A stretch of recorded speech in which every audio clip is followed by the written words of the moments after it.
ನಮಸ್ಕಾರ. ಇದು ಸುದ್ದಿ ವಿಶ್ಲೇಷಣೆ. ನಾನು ಶಶಿಧರ್ ಭಟ್. ಇದು ನನ್ನ ಡಿಜಿಟಲ್ ವಾಹಿನಿ ಸುದ್ದಿ ಟಿವಿ. ಕಾಂಗ್ರೆಸ್ ಪಕ್ಷದ ರಾಜಕಾರಣ ಅನ್ಎಕ್ಸ್ಪೆಕ್ಟೆಡ್ ಆದ ತಿರುವುಗಳನ್ನು ಕೂಡ ಪಡಿತಾ ಇದೆ. ಸಿದ್ದರಾಮಯ್ಯ ರಾಜೀನಾಮೆ ಕೊಡ್ತಾರೆ ಅನ್ನೋದು ಕೊನೆಯವರೆಗೆ ಗೊತ್ತಿರಲಿಲ್ಲ.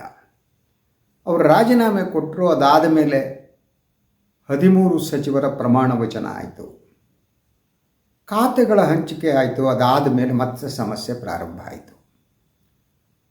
ಕೃಷ್ಣ ಬೈರೇಗೌಡರು ಇವತ್ತು ಕೂಡ ದೆಹಲಿಯಲ್ಲಿದ್ದರು.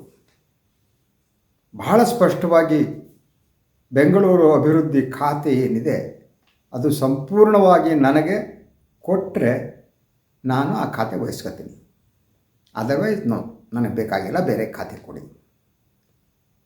ಸೊ ಮುಖ್ಯಮಂತ್ರಿಗಳು ದೆಹಲಿಯಲ್ಲಿ ಇದ್ದಾರೆ. ನಿನ್ನೆ ಅವರು ಎಡೆಬಿಡದ ಕಾರ್ಯಕ್ರಮದಲ್ಲಿ ಇದ್ದರು. ಇವತ್ತು ಕೂಡ ಅಷ್ಟೇ, ನೀತಿ ಆಯೋಗದ ಸಭೆ ಎಲ್ಲ. ಆದರೆ ಬಹಳ ಮುಖ್ಯವಾದ ಒಂದು ಪ್ರಶ್ನೆ ಏನಿದೆ, ಆ ಪ್ರಶ್ನೆಯ ಹಿನ್ನೆಲೆಯಲ್ಲಿ ತಮ್ಮ ಜೊತೆ ನಾನು ಚರ್ಚೆ ನಡೆಸೋಕ್ಕೆ ಇಷ್ಟಪಡ್ತೀನಿ. ಅದು ಕಾಂಗ್ರೆಸ್ನ ಪವರ್ ಸೆಂಟರ್ಗಳನ್ನು ಕುರಿತು.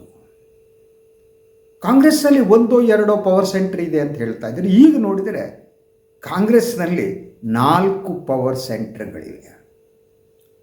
ಮೊದಲ ಪವರ್ ಸೆಂಟರ್ AICC ಅಧ್ಯಕ್ಷ ಮಲ್ಲಿಕಾರ್ಜುನ್ ಖರ್ಗೆ ಅವರದು. ಎರಡನೇ ಪವರ್ ಸೆಂಟರ್ ಮಾಜಿ ಮುಖ್ಯಮಂತ್ರಿ ಸಿದ್ದರಾಮಯ್ಯನವರದು. ಮೂರನೆಯ ಪವರ್ ಸೆಂಟರ್ ಮುಖ್ಯಮಂತ್ರಿ ಸನ್ಮಾನ್ಯ DK ಶಿವಕುಮಾರ್ ಅವರದು. ಈ 3 ಪವರ್ ಸೆಂಟರ್ ನಡುವೆ ಇನ್ನೊಂದು ಪವರ್ ಸೆಂಟರ್ ಇದೆ, ಅದೇ ಪವರ್ಫುಲ್ ಆದದ್ದು ಅನ್ನುವ ಮಾತು ಕಾಂಗ್ರೆಸ್ ವಲಯದಲ್ಲಿ ಕೇಳಿಬರ್ತಾ ಇದೆ. ಇದು ಕೆಲವೊಮ್ಮೆ ಆಶ್ಚರ್ಯ ಅನಿಸ್ಬೋದು, ಸೋಜಿಗ ಅನಿಸ್ಬೋದು, ಶಾಕಿಂಗ್ ಅನಿಸ್ಬೋದು, ಬ್ರೇಕಿಂಗ್ ನ್ಯೂಸ್ ಅನ್ಬೋದು. What ever it may be, it's a most powerful ಆದಂಥ ಪವರ್ ಸೆಂಟರ್. ಎಲ್ಲರೂ ಕೂಡ ಈ ಪವರ್ ಸೆಂಟರ್ ಎದುರು ತಲೆಬಾಗುವ ಸ್ಥಿತಿ ನಿರ್ಮಾಣ ಆಗಿದೆ. ಹಾಗಿದ್ದರೆ ಇದು ಹೊಸದಾಗಿ ಹುಟ್ಟುಕೊಂಡ ಪವರ್ ಸೆಂಟರ ಅಲ್ಲ. ಈ ಪವರ್ ಸೆಂಟರ್ ಮೊದಲಿಂದನೂ ಇತ್ತು. ಆದರೆ ಈಗ ಆ ಪವರ್ ಸೆಂಟರ್ ಶಕ್ತಿ ಏನು ಅನ್ನೋದು ಗೊತ್ತಾಗ್ತಾ ಇದೆ. ಅದು ಇನ್ಯಾರ್ದು ಅಲ್ಲ, ಅದು ಕೃಷ್ಣ ಬೈರೇಗೌಡರದ್ದು. ಸೊ ಕಾಂಗ್ರೆಸ್ ಪಕ್ಷದಲ್ಲಿ ಹೇಳಲಾಗ್ತಾ ಇದೆ, ಕೃಷ್ಣ ಬೈರೇಗೌಡರು the most powerful Congress men today ಅಂತ. ಇದ್ರ ಬಗ್ಗೆ ಕೆಲವರಿಗೆ ಸಿಟ್ಟಿದೆ, ಕೆಲವರಿಗೆ ಬೇಸರ ಇದೆ, ಕೆಲವರಿಗೆ ಅಸಹಾಯಕತೆ ಇದೆ, ಕೆಲವರಿಗೆ ಇವರು ಯಾರು ಅನ್ನುವ ಪ್ರಶ್ನೆ ಇದೆ. ಇದೆಲ್ಲ ಕೂಡ ಕಾಂಗ್ರೆಸ್ ವಲಯದಲ್ಲಿ ಚರ್ಚೆ ನಡೀತಾ ಇದೆ. ಇದಕ್ಕೆ ಕಾರಣ ಏನು ಅದನ್ನು ತಮಗೆ ಹೇಳ್ತೀನಿ. ಸೊ ಕೃಷ್ಣ ಬೈರೇಗೌಡರು ಈಗ ದೆಹಲಿಯಲ್ಲಿ ಇದ್ದಾರೆ. ಅದು ನಾನು ನಿಮಗೆ ಹೇಳಿದೆ, ಬೆಂಗಳೂರು ಅಭಿವೃದ್ಧಿ ಖಾತೆಗೆ ಸಂಬಂಧಪಟ್ಟ ಅಷ್ಟೇ ಅಲ್ಲ, ಅವರು ಕೆಲವರನ್ನು ಸಚಿವರನ್ನಾಗಿ ಮಾಡಿಸುವುದಕ್ಕೆ ಹೋಗಿದ್ದಾರೆ, ಕೆಲವರನ್ನು ಸಚಿವರಾಗದಂತೆ ನೋಡಿಕೊಳ್ಳುವುದಕ್ಕೆ ಹೋಗಿದ್ದಾರೆ ಅಂತ. ಅವ್ರ ಜೊತೆ ಹೋದವರು ಸುದ್ದಿಯನ್ನು ನೀವು ಗಮನಿಸಿರ್ಬೋದು. ಒಂದು ದಿನೇಶ್ ಗುಂಡೂರಾವ್ ದೆಹಲಿಗೆ ಹೋಗಿದ್ದಾರೆ. ಸೊ ಇವರ ಜೊತೆ ಕೃಷ್ಣ ಬೈರೇಗೌಡರ ಜೊತೆ, ಹಾಗೆಯೇ ಶಿವಾಜಿನಗರದ ಶಾಸಕ ರಿಜ್ವಾನ್ ಅರ್ಷದ್ ಅವರು ಹೋಗಿದ್ದಾರೆ. ಅಯ್ಯೋ, ಇವರಲ್ಲಿ ದಿನೇಶ್ ಗುಂಡೂರಾವ್ ಅವರನ್ನು ಸ್ಪೀಕರ್ ಮಾಡುವುದಾಗಿ ಕೃಷ್ಣ ಬೈರೇಗೌಡರು ಭರವಸೆ ನೀಡಿದ್ದಾರಂತೆ. ಇನ್ನು ರಿಜ್ವಾನ್ ಅರ್ಷದ್ ಅವರು ಮಂತ್ರಿ ಆಗಬೇಕು ಅಂತ.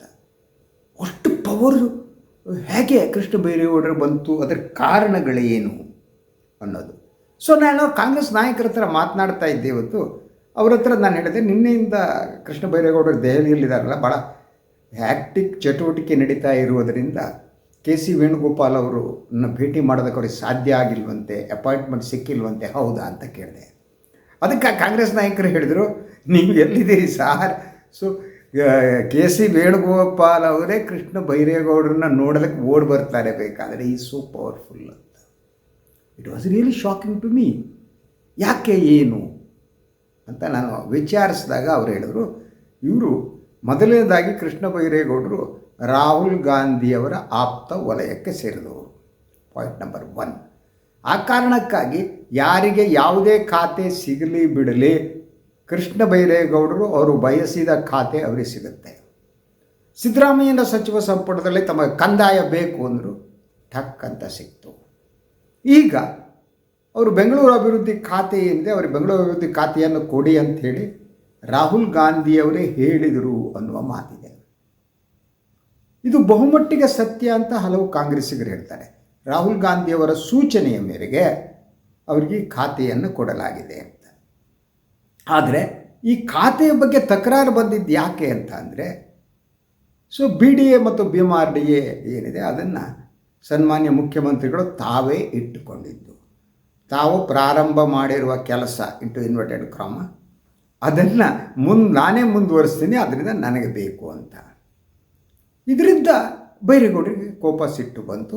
ಮುಖ್ಯಮಂತ್ರಿಗಳ ಜೊತೆ ಮಾತನಾಡಿದ್ರು, ದೆಹಲಿಗೆ ಹೋದರು. ಆ ಸಂದರ್ಭದಲ್ಲಿ ನಾನು ಅಂದ್ಕೊಂಡಿದ್ದು ಕೃಷ್ಣ ಬೈರೇಗೌಡರ ಹಿಂದೆ ಮಾಜಿ ಮುಖ್ಯಮಂತ್ರಿ ಸಿದ್ದರಾಮಯ್ಯನವರು ಇರಬೇಕು, ಅದಕ್ಕೆ ಅವರಿಗೆ ತಾಕತ್ತು ಬಂದಿದೆ ಅಂತ. ಒಂದು ರೀತಿಯಲ್ಲಿ ಸಿದ್ದರಾಮಯ್ಯನವರೇ ಅವರಿಗೆ ತಾಕತ್ ದುವಾ ಅನ್ನೋ ಏನೋ ಅಂತಾರಲ್ಲ, ಅದು ಅಂದ್ಕೊಂಡಿದ್ದೆ. ಆದರೆ ಕಾಂಗ್ರೆಸ್ ನಾಯಕರು ಹೇಳೋ ಪ್ರಕಾರ ಅಲ್ವೇ ಅಲ್ಲ, ಇದು ರಾಹುಲ್ ಗಾಂಧಿ ಸುತ್ತಮುತ್ತಲು ಇರುವ ಬಹುತೇಕ ಜನ ಏನಿದ್ದಾರೆ ಅವರ ಸುತ್ತಮುತ್ತ ಒಂದು ಕೋಟ್ರಿ ಅಂತಿರುತ್ತೆ ಒಬ್ಬ ನಾಯಕರಿಗೆ. ಸೊ ಅದೇನಿದೆ ಅದು ಎಲ್ಲ ಕೂಡ ಕೃಷ್ಣ ಬೈರೇಗೌಡರ ಜೊತೆಗಿದೆ. ಆದ್ದರಿಂದ ಮೋಸ್ಟ್ ಪವರ್ಫುಲ್ ಮ್ಯಾನ್ ಅಂತ. ಸೊ ಇವತ್ತು ನಾಳೆನೋ ಅವರು ಚರ್ಚೆ ಮಾಡ್ಬೋದು, ಇನ್ನೊಂದು ಮಾಡ್ಬೋದು. ಆದರೆ ಇದರ ನಡುವೆ ಅವರ ಶಕ್ತಿ ಎಷ್ಟಿದೆ ಅಂತ ಅಂದರೆ, ನಿನ್ನೆ ದೆಹಲಿಯಲ್ಲಿದ್ದಂತಹ ಸನ್ಮಾನ್ಯ ಮುಖ್ಯಮಂತ್ರಿಗಳು ಅವರು ಯಾವಾಗ IAS ಅಧಿಕಾರಿಗಳ ಒಂದು ಔತಣಕೂಟವನ್ನು ಸಂಜೆ ಮಾಡಿದ್ರು ನೋಡಿ, ಆ ಔತಣಕೂಟದಲ್ಲಿ ಕೃಷ್ಣ ಬೈರೇಗೌಡರು ಕೂಡ ಹಾಜರಾಗಿದ್ದರು.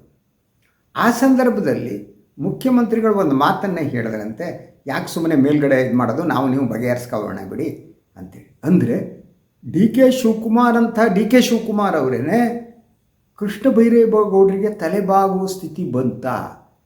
ಹೈಕಮಾಂಡ್ ಇದರಲ್ಲಿ ಇಂಟರ್ಫಿಯರ್ ಮಾಡೋದು ಬೇಡ, ನಾವೇ ಬಗೆಹರಿಸಿಕೊಳ್ಳೋಣ ಅಂದರೆ ಅರ್ಥ ಏನು? ಅಷ್ಟು ಶಕ್ತಿ ಕೃಷ್ಣ ಬೈರೇಗೌಡರಿಗೆ ಬಂದಿತ್ತು ಯಾಕೆ? ಈ ಪ್ರಶ್ನೆ ಕಾಂಗ್ರೆಸ್ ವಲಯದಲ್ಲಿ ಚರ್ಚೆಗೆ ಕಾರಣ ಆಗಿದೆ. ಒಂದು, ಅವರು ವೆಲ್ ನೋನ್ ಆದಂತಹ ಒಕ್ಕಲಿಗ ನಾಯಕರಲ್ಲ, that's first thing. Second thing, ಅವರ ಫ್ಯಾಮಿಲಿ ಜನತಾ ಪರಿವಾರದ ಬಂದದ್ದು, ಅದರಿಂದ ಅವರು ನಿಷ್ಠ ಕಾಂಗ್ರೆಸ್ಸಿಗರು ಅದು ಹೇಳುವುದು ಕಷ್ಟ. ಆದರೆ ಅವರು ಯಾವಾಗ ಕಾಂಗ್ರೆಸ್ಸಿಗೆ ಬಂದರೋ ಅವತ್ತಿನಿಂದ ಅವರಿಗೆ ಸಚಿವ ಸಂಪುಟದಲ್ಲಿ ಅವರಿಗೆ ಟಿಕೆಟ್ ಸಿಕ್ಕಿದ್ದು, ಮತ್ತು ಶಾಸಕರಾಗಿದ್ದು, ಮಂತ್ರಿ ಆಗಿದ್ದು, ಇದೆಲ್ಲ ಒಂಥರ ಎಸ್ಟಾನಿಷಿಂಗ್ ಆಗಿ ಕಾಣುತ್ತೆ. ಅದರ ಜೊತೆಗೆ ಕಾಂಗ್ರೆಸ್ನ ಒಳಗಡೆ ಇರುವ ಒಕ್ಕಲಿಗ ನಾಯಕರಿದ್ದಾರಲ್ಲ, ಅವರಿಗೆ ಈ ಕೃಷ್ಣ ಬೈರೇಗೌಡರ ಶಕ್ತಿಯನ್ನು ನೋಡಿ ಸಿಟ್ಟು, ಭಯ, ಆತಂಕ ಎಲ್ಲ ಶುರುವಾಗಿದೆ. ಸೊ ಕೆಲವು ಕಾಂಗ್ರೆಸ್ ನಾಯಕರು ಹೇಳ್ತಾರೆ, ನೋಡಿ ಇವರು ರಾಮಲಿಂಗಾರೆಡ್ಡಿ ಅವರ ಜೊತೆಗೆ ಇವರು ಫೈಟ್ ಮಾಡುವ ಶಕ್ತಿ ಇದೆ ಅಂತಂದರೆ ಅವರ ಹಿಂದೆ ಇರುವವರು ಯಾರು? ರಾಮಲಿಂಗಾರೆಡ್ಡಿಯವರು ಬೆಂಗಳೂರಿನಲ್ಲಿ ದಟ್ ಕಾಂಗ್ರೆಸ್ ಪಕ್ಷವನ್ನು ಕಟ್ಟಿದವರು, ಅನುಮಾನ ಬೇಕಾಗಿಲ್ಲ. 30 ವರ್ಷಗಳ ಕಾಲ ಪಕ್ಷವನ್ನು ಬೆಳೆಸಿದವರು. ಅಂಥವರಿಗೇನೆ ಬೆಂಗಳೂರು ಖಾತೆಯನ್ನು ತಪ್ಪಿಸಿ ಕೃಷ್ಣ ಬೈರೇಗೌಡ ತಗೋತಾರೆ ಅಂತಂದರೆ ಅವರ ಶಕ್ತಿ, ಪ್ರಭಾವ ಎಷ್ಟಿರಬಹುದು ಅನ್ನುವ ಪ್ರಶ್ನೆಯನ್ನು ಬಹಳ ಜನ ಕಾಂಗ್ರೆಸ್ಸಿಗರು ಕೇಳ್ತಾರೆ. ಅದರ ಜೊತೆಗೆ ನೀವು ಬೆಂಗಳೂರಿನಲ್ಲೇ ಒಕ್ಕಲಿಗ ನಾಯಕರನ್ನು ನೋಡಿ ನೀವು. ಸೊ ಲೇಔಟ್ ಕೃಷ್ಣಪ್ಪನವರಿದ್ದಾರೆ, ಅವ್ರ ಮಗ ಇದ್ದಾರೆ, ಅದೆಷ್ಟೋ ಒಕ್ಕಲಿಗರ ನಾಯಕರುಗಳಿದ್ದಾರೆ. ಸಮುದಾಯದಿಂದ ದಟ್ ಒಂದು ರೀತಿ ಸಮುದಾಯವನ್ನೇ ರಿಪ್ರೆಸೆಂಟ್ ಮಾಡುವಂಥವರಿದ್ದಾರೆ. ಸೊ ಹಾಗಿದ್ದರೂ ಕೂಡ ಅವರೆಲ್ಲರಿಗಿಂತ ಅವರನ್ನು ತಪ್ಪಿಸಿ ಕೃಷ್ಣ ಬೈರೇಗೌಡರಿಗೆ ಮಹತ್ವ ಸಿಗುತ್ತೆ.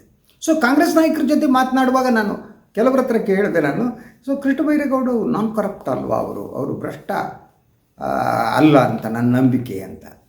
ಒಬ್ಬ ಕಾಂಗ್ರೆಸ್ ನಾಯಕರು ಹೇಳಿದರು, ನಿಮ್ಮ ತಪ್ಪು ತಿಳ್ಕೊಂಡಿದ್ದೀರಿ ಅಂತ. ನೀವು ಈ ಪ್ರಶ್ನೆಗೆ ಉತ್ತರ ಬೇಕು ಅಂದರೆ ಕೃಷ್ಣ ಬೈರೇಗೌಡರ ಸಹೋದರನೋ ಅಥವಾ ಅವರ ಹೆಂಡತಿಯನ್ನು ಕೇಳಿ ಅಂತ ಅಂದರು. ನನಗೆ ಕೇಳೋದು ನನಗೇನು ತರದಿಲ್ಲ, ಬೇರೆ ಪ್ರಶ್ನೆ. ಆದರೆ ಅವರು ಒಟ್ಟಾರೆ ಹೇಳಿದ್ದು, ಕೃಷ್ಣ ಬೈರೇಗೌಡರು ಕರಪ್ಟ್ ಅಲ್ಲ, ಭ್ರಷ್ಟರಲ್ಲ ಅಂತ ಹೇಳುವುದಿದೆ, ಅದು ಭ್ರಮೆ ಮತ್ತು ಸುಳ್ಳು. ಆದರೆ ಅವರ ಆಪ್ರೇಷನ್ ಗೊತ್ತಾಗಲ್ಲ ಯಾರಿಗೂ. ಅವರು ಭಾಳ ಸ್ಪಷ್ಟವಾಗಿ ಒಂದು ಇಮೇಜನ್ನು ಇಟ್ಕೊಳ್ಳೋದಕ್ಕೆ ಟ್ರೈ ಮಾಡ್ತಾರೆ ಅನ್ನೋದು ಕಾಂಗ್ರೆಸ್ನ ಮಾತು. ನಾನು ಇದನ್ನೆಲ್ಲ ಯಾಕೆ ಕೋಟ್ ಮಾಡ್ತಿದ್ದೀನಿ ಅಂತಂದರೆ, ಕಾಂಗ್ರೆಸ್ ಒಳಗಡೆ ಈ 4ನೆಯ ಪವರ್ ಸೆಂಟರ್ ಸೃಷ್ಟಿಯಾದ ಬಗ್ಗೆ ಸಿಟ್ಟು, ಆತಂಕ ಎಲ್ಲ ಮೂಲ ಕಾಂಗ್ರೆಸ್ನವರಿಗೆ ಇದೆ ಅಂತ. ಅವರಿಗೆ ಹೇಗೆ ಇದಕ್ಕಿದ್ದ ಹಾಗೆ ಒಬ್ಬ ಜನತಾ ಪರಿವಾರದಿಂದ ಬಂದವರು ಇಷ್ಟು ಎತ್ತರಕ್ಕೆ ಬೆಳೀತಾರೆ. ಕಾಂಗ್ರೆಸ್ ಹೈಕಮಾಂಡ್ ಅಂದರೆ ಯಾರಿಗೆ ನೆಲಮೂಲದ ರಾಜಕಾರಣಿಗಳು ಯಾರು ಪಕ್ಷವನ್ನು ಕಟ್ಟಿದವರು, ಯಾರು ಪಕ್ಷವನ್ನು ಬೆಳೆಸಿದವರು, ಇದು ಕಾಂಗ್ರೆಸ್ ಹೈಕಮಾಂಡಿಗೆ ಗೊತ್ತಿಲ್ವಾ? ಗೊತ್ತಿದ್ದರೆ ರಾಹುಲ್ ಗಾಂಧಿಯವರು ತಮ್ಮ ಸುತ್ತಮುತ್ತಲು ಇರುವವರು ಹತ್ತಿರವಾದವರು, ನಮಗೆ ಹತ್ತಿರ ಆದವರು ಅನ್ನುವ ಕಾರಣಕ್ಕಾಗಿ ಖಾತೆಯನ್ನು ಕೊಡಿಸ್ತಾರೆ. ಈ ಪ್ರಶ್ನೆಗಳು ಇವೆ. ಸೊ ಈ ಎಲ್ಲ ಗೊಂದಲದ ನಡುವೆ ಸಂಪುಟ ವಿಸ್ತರಣೆ ಆಗಬೇಕಾಗಿದೆ. ಆದರೆ ಈ 4 ಪವರ್ ಸೆಂಟರ್ಗಳು ಏನಿವೆ ತಮ್ಮ ತಮ್ಮ ಪಾಲನ್ನು ತೆಗೆದುಕೊಳ್ತವೆ ಅಂತ. ಸೊ ನನಗೆ ಇನ್ನೊಬ್ಬ ಕಾಂಗ್ರೆಸ್ ನಾಯಕರು ಹೇಳಿದರು, ಸೊ ಕೃಷ್ಣ ಬೈರೇಗೌಡರು ಈಗ ಸಂತೋಷ್ ಲಾಡ್ ಅವರಿಗೆ ಮಂತ್ರಿ ಸ್ಥಾನ ಸಿಗದಂತೆ ಪ್ರಯತ್ನವನ್ನು ಮಾಡ್ತಾ ಇದ್ದಾರಂತೆ. ಡೆರಿಕಾಟ್ ಸಂತೋಷ್ ಲಾಡ್ ಮಂತ್ರಿ ಆಗಬಾರ್ದು ಅನ್ನೋದು ಅವ್ರದ್ದು ಗೇಮ್ ಪ್ಲ್ಯಾನ್, ಕಾರ್ಯತಂತ್ರ ಅನ್ನೋ ಸ್ಥಿತಿ ಇದೆ. ಇದು ಸಂತೋಷ್ ಲಾಡ್ ಅವರಿಗೂ ಗೊತ್ತಿದೆಯಂತೆ. ಸೊ ಅವರು ಕೂಡ ಈಗ ಕೃಷ್ಣ ಬೈರೇಗೌಡರ ಎದುರು ಸೆಡ್ಡು ಹೊಡೆದು ನಿಂತಿದ್ದಾರೆ ಅನ್ನೋ ಮಾತು ಕೂಡ ಕಾಂಗ್ರೆಸ್ ವಲಯದಲ್ಲಿದೆ. ಸೊ ಆದ್ದರಿಂದ ಕಾಂಗ್ರೆಸ್ನ ಈ ಪವರ್ ಸೆಂಟರ್ಡ್ ರಾಜಕಾರಣ ಇದೆಯಲ್ಲ, ಅದು ಯಾವ ಹಂತಕ್ಕೆ ಬಂದು ನಿಂತಿದೆ ನೋಡಿ. ಸೊ ನಂಬರ್ 1 ಪವರ್ಫುಲ್ ಅದು ಮಲ್ಲಿಕಾರ್ಜುನ್ ಖರ್ಗೆ ಅವರದ್ದು. ಅದು ನಾನು ಇನ್ನೊಂದು ಸಲ ಮಾತನಾಡ್ತೀನಿ, ಯಾಕಂದರೆ ಈ ಅಧಿಕಾರ ಹಂಚಿಕೆ ಇದೆಯಲ್ಲ. ಸೊ ಸಿದ್ದರಾಮಯ್ಯನವರು ರಾಜೀನಾಮೆ ನೀಡಿ ಖರ್ಗೆ ಡಿ ಕೆ ಶಿವಕುಮಾರ್ ಮುಖ್ಯಮಂತ್ರಿ ಆಗುವುದರ ಹಿಂದೆ ಅದರ ಮೂಲ ಸೂತ್ರಧಾರ ಮಲ್ಲಿಕಾರ್ಜುನ್ ಖರ್ಗೆ ಅನ್ನುವ ಸುದ್ದಿ ಇದೆ. ಸೊ ಅದಕ್ಕೆ ಬೇಕಾದ ಬಹಳಷ್ಟು ಮಾಹಿತಿ ಇದೆ ಅಂತ ನಾನು ತರಿಸ್ತೀನಿ. ಹೇಗೆ ನಡೀತು, ಸಿದ್ದರಾಮಯ್ಯ ಗೊತ್ತಿದ್ದಾಗ ಹೇಗೆ ರಾಜೀನಾಮೆ ಕೊಡಬೇಕಾದ ಸ್ಥಿತಿ ಬಂತು, ಹೇಗೆ ಖರ್ಗೆ ಪ್ಲೇಡ್ ಹಿಸ್ ಗೇಮ್, ಆ ಎಲ್ಲ ವಿವರವನ್ನು ಕೊಡ್ತೀನಿ. ದಟ್ಸ್ ಅ ಪವರ್ಫುಲ್ ಅವರು ಇದು. ಸೊ ಈಗ ಸಂಪುಟ ವಿಸ್ತರಣೆಗೆ ಬಂದಾಗ ಈಗ ಏನು ಅಂತಂದರೆ, ನನಗನ್ನಿಸೋದು ಪಾಪ ಡಿ ಕೆ ಶಿವಕುಮಾರ್ ಅವ್ರಿಗೆ ಬೇಕಾದವರನ್ನು ತೆಗೆದುಕೊಳ್ಳುವ ಅಧಿಕಾರವನ್ನು ಕಾಂಗ್ರೆಸ್ ಹೈಕಮಾಂಡ್ ಕೊಡುತ್ತೋ ಇಲ್ಲ ಗೊತ್ತಿಲ್ಲ. ಫಸ್ಟ್ ಪವರ್ ಸೆಂಟರ್ ಇದು ಮಲ್ಲಿಕಾರ್ಜುನ್ ಖರ್ಗೆ, ಅವರಿಗೆ ರಿಪ್ರೆಸೆಂಟೇಷನ್ ಕೊಡಬೇಕು. ಸೆಕೆಂಡ್ ಸಿದ್ದರಾಮಯ್ಯ. ಸೊ ಸಿದ್ದರಾಮಯ್ಯ ಮತ್ತು ಇವರು ಹೇಳೋ ಪ್ರಕಾರ ಒಂದು 4-5 ಜನ ನಾವು ಹೇಳಿದವರಿಗೆ ಆಗುತ್ತೆ ಅನ್ನೋ ನಂಬಿಕೆ ಇವರಿದೆ. So second power center. So third power center ಸನ್ಮಾನ್ಯ ಮುಖ್ಯಮಂತ್ರಿಗಳಿರ್ಬೋದು. ಆದರೆ ಫೋರ್ತ್ ಪವರ್ ಸೆಂಟರ್ ಇದೆ, is the most powerful center that Krishna Byregowda. ಅವರು ರಾಹುಲ್ ಗಾಂಧಿ ಒಂದು ರೀತಿ ನಮ್ಮ ಕಿಸೆಯಲ್ಲಿದೆ ಅನ್ನೋ ಟೈಪು ಅವ್ರು ಬಿಹೇವ್ ಮಾಡುವ ಸ್ಥಿತಿ ಬಂದಿದೆ ಅಂತ ಹೇಳಲಾಗ್ತಾ ಇದೆ. ಯಾರನ್ನು ತಗೋಬೇಕು ಬಿಡಬೇಕು ಅಂತ. ಸೊ ಅವ್ರು ಟೊಕ್ಕ ಕಟ್ಟಿ ನಿಂತು ದಿನೇಶ್ ಗುಂಡೂರಾವ್ರನ್ನು ಸ್ಪೀಕರ್ ಮಾಡಿಬಿಡ್ತೀನಿ ಅಂತ ಹೋಗಿದಾರಂತೆ. ರಿಜ್ವಾನ್ ಅರ್ಷದ್ ಅವರು ನಾನೇ ಮಂತ್ರಿ ಮುಸ್ಲಿಮರಲ್ಲಿ ಇಷ್ಟು ದಿವಸ ಮಾಡಿದ್ದೀನಿ ಅಂತ ನಿಂತಿದ್ದಾರಂತೆ. ಈ ಎಲ್ಲ ಸಿಚುವೇಶನ್ ಏನಾಗಿದೆ, ಈ ಪವರ್ ಸೆಂಟರ್ಗಳು ಕಾಂಗ್ರೆಸ್ನ ಒಳಗಿನ ಶಕ್ತಿಯನ್ನು ಕುಂದಿಸ್ತವ ಅಥವಾ ಶಕ್ತಿಯನ್ನು ಹೆಚ್ಚಿಸ್ತಾ ಅನ್ನೋದು ಒಂದು ಪ್ರಶ್ನೆ. ಆದರೆ ಸನ್ಮಾನ್ಯ ಡಿ ಕೆ ಶಿವಕುಮಾರ್ ಅವರು ಹೋರಾಟ ಮಾಡಿ ಎಲ್ಲ ಮಾಡಿ ಮುಖ್ಯಮಂತ್ರಿ ಸ್ಥಾನವನ್ನು ಪಡೆದರು. ಆದರೆ ಒಂದು ರೀತಿಯಲ್ಲಿ ಈ 3 ಪವರ್ ಸೆಂಟರ್ಗಳು ಅವರ ಕೈಯನ್ನು ಕಟ್ಟಿ ಹಾಕುತ್ತೆ. ಆದ್ದರಿಂದ ಅವರ ಪವರ್ ಸೆಂಟರ್ ಅವ್ರದ್ದು ಏನು ಒಂದು ಕೈಯೋ ಏನೋ ಇದೆ, ಅದು ಅಲ್ಲಾಡ್ಸೋಕ್ಕಾಗಲ್ಲ. ಒಂದು ಕಡೆ ಖರ್ಗೆ ಹಿಡ್ಕೊತಾರೆ, ಒಂದು ಕಡೆ ಸಿದ್ದರಾಮಯ್ಯ ಹಿಡ್ಕೊತಾರೆ, ಒಂದು ಕಡೆ ಕೃಷ್ಣ ಬೈರೇಗೌಡ ಹಿಡ್ಕೊತಾರೆ. So it is the serious thing. Let us wait and see. Krishna Byregowda ಏನಿದ್ದಾರೆ, ಸೊ ಅವರು is the most powerful man ನಾವು. ಆ ಕಾರಣಕ್ಕಾಗಿ ಅವರ ಎದುರು ಡಿ ಕೆ ಶಿವಕುಮಾರ್ ಶರಣಾಗುವ ಸ್ಥಿತಿ ಬಂತ ಅನ್ನೋದು ಪ್ರಶ್ನೆ. ಇದೆಲ್ಲ ನಂದು ಯಾವುದೂ ಇಲ್ಲ, ಇದೆಲ್ಲ ಕಾಂಗ್ರೆಸ್ ನಾಯಕರುಗಳು ಹೇಳ್ತಾ ಇರೋದು. ಸೊ ಹೇಳಿದ್ದಾರೆ ಡಿ ಕೆ, ನೀವು ಬಗೆಹರಿಸ್ಕೊಳ್ಳೋಣ, ಡೋಂಟ್ ವರಿ ಅಂದರೆ ಕೃಷ್ಣ ಬೈರೇಗೌಡರ ಅವರ ಶಕ್ತಿಗೆ ತಲೆಬಾಗಿದರಾ ಮುಖ್ಯಮಂತ್ರಿ ಅನ್ನೋದು ಪ್ರಶ್ನೆ. ಈ ವಿಚಾರದಲ್ಲಿ ಇನ್ನೇನು ಡೆವಲಪ್ಮೆಂಟ್ ಇದ್ರೂ ತಮಗೆ ತಲುಪಿಸ್ತೀನಿ. ಇದು ಇವತ್ತಿನ ಸುದ್ದಿ ವಿಶ್ಲೇಷಣೆ. ಇನ್ನೊಂದು ವಿಚಾರದಾಗ ಮತ್ತೆ ಬರ್ತೀರಿ. ನನ್ನ ವಾಯಿನ್ ಲೈಕ್ ಮಾಡಿ, ಸಬ್ಸ್ಕ್ರೈಬ್ ಮಾಡಿ, ಬೆಲ್ ಐಕಾನ್ ಪ್ರೆಸ್ ಮಾಡೋದು ಮರಿಬೇಡಿ. ಹಾಗೆಯೇ ಸಾಧ್ಯ ಆದರೆ ಸಹಾಯ ಮಾಡಿ, ಸ್ವತಂತ್ರ ಪತ್ರಿಕೋದ್ಯಮವನ್ನು ಉಳಿಸಿ, ನನ್ನನ್ನು ಆಶೀರ್ವದಿಸಿ. ಎಲ್ಲರಿಗೂ ನಮಸ್ಕಾರ.